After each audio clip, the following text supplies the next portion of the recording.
mahar tersebut dia curi.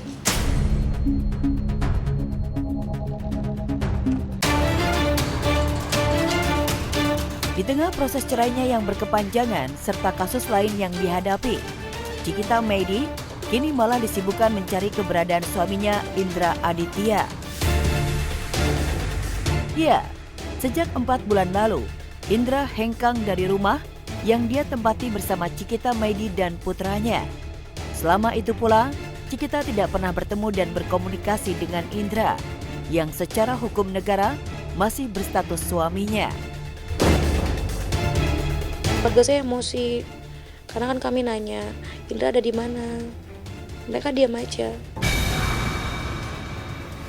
Kita tidak tahu, tapi KTP tergugat ada di dia, berarti kan tandanya masih berhubungan. Jadi ya lawyer juga menutupi Indra di mana. Betul, karena dia udah memberikan sepenuhnya ke kita. Indra sendiri secara fisik sehat ya. Mencari keberadaan Indra jadi PR baru bagi Cikita Meidi. Bukan tanpa sebab, penyanyi dan pesinetron bernama asli Cika Cecilia Oktaviani ini ingin bertemu dan berkomunikasi dengan pria yang menikahinya 7 tahun lalu. Ada beberapa masalah yang harus diselesaikan secara tatap muka agar tidak menjadi sengketa atau konflik baru di antara mereka. Aku meminta dipertemukan untuk Indra dan aku, ya, untuk validasi data keuangan kedua belah pihak antara aku dan Indra. Aku minta juga nanti Indra juga mau untuk petakan hak dan kewajiban finansial hak aku, ya Indra, seperti mahar, nafkah idah, mut'ah, dan nafkah madiah, nafkah keluarga selama menikah yang belum kamu tunaikan. Yang akan aku gugat itu ya nafkah yang 4 bulan yang dia hilang aja. Dia juga memang mengakui bahwa terakhir dia masih memberikan tuh ketika belum terlalu viral ya. Penggugat kan sering share di media sosial tuh menjelekan suaminya, bahkan ada di catatan HP saya. Sehingga akibatnya itu mempengaruhi pada hasil keuangan finansialnya. Bantu negosiasi aset cicilan rumah. Misalnya, ini rumah Supana Sutra ini akan disepakati syukur-syukur untuk Jafira Aditya. Tapi kewajiban cicilan tetap dipegang oleh ayah. Tapi kalau kamu kesulitan, aku bisa bantu. Di objek rumah ini masih milik bersama antara penggugat dan tergugat.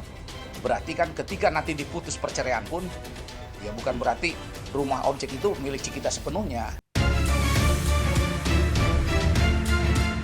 Menilai pentingnya bertemu dan membicarakan sejumlah hal kepada Indra, Cikita Meidi akan mengajukan restoratif justice atau pendekatan penyelesaian perkara melalui kompromi. Hal itu dilakukan penyanyi dan pesinetron ini untuk memancing Indra mau bertemu dirinya ataupun tim mediator. Aku mau bikin surat restoratif justice saja supaya bisa bertemu dengan Indra. Mediasi maunya apa?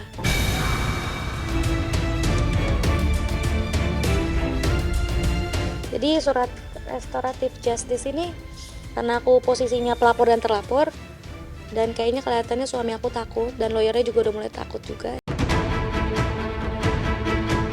Konflik rumah tangga Cikita Meidi dan Indra Aditya semakin kompleks.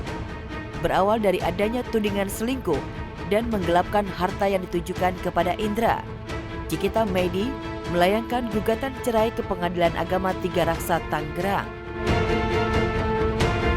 Di gugat cerai Cikita, Indra melakukan serangan balik dengan mengajukan pengembalian mahar pernikahan, uang muka, serta uang cicilan rumah yang kini ditempati Cikita dan putranya. Dia tahu kok, aku tahu dia selingkuh, jadi mungkin dia lebih nggak enak hati. Dia tahu dia salah. Perlu dipahami bahwa mahar tersebut dia curi.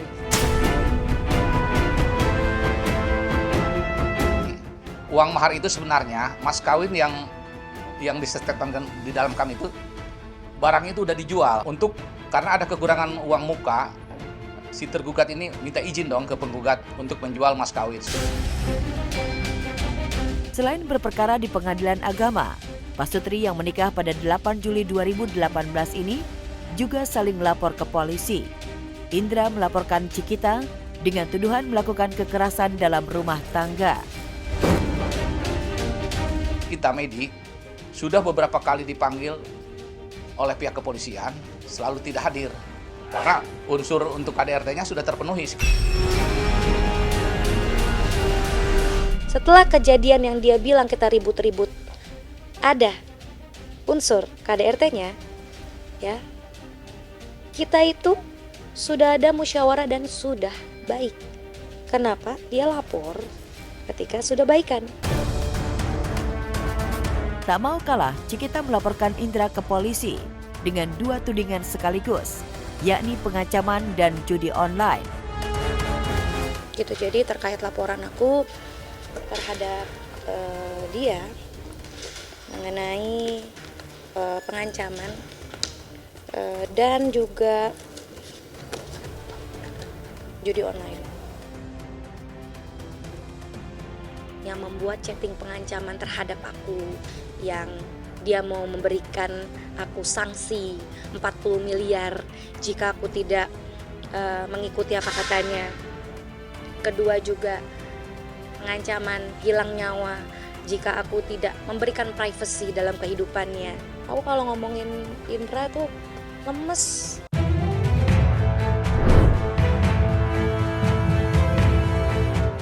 Jika Cikita Medi yang sudah lelah menghadapi konflik rumah tangganya, tidak demikian halnya dengan Giovanni Surya Saputra alias DJ Panda.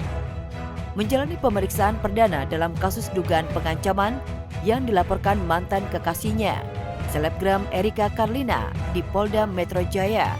DJ Panda terlihat santai dan senyum-senyum tanpa beban. Untuk agenda hari ini Bang, kedatangannya. Didampingi orang tua dan penasihat hukumnya, DJ Panda melangkah tenang menghadapi penyidik. Pemuda 27 tahun ini menunjukkan kesiapannya memberikan keterangan kepada penyidik. Ya dihadapin aja. Dihadapin aja. Belum ada. Akan komunikasi ke depan? Ya kalau bisa kan ya semua berakhir baik-baik saja ya. Kita kan nggak mau ada permusuhan apa-apa kan. Ya kita kembalikan aja kepada pihak yang berwenang. Ya. Kan? Usai menghadap penyidik Polda Metro Jaya, DJ Panda masih bergaya santuy dan petantang petenteng.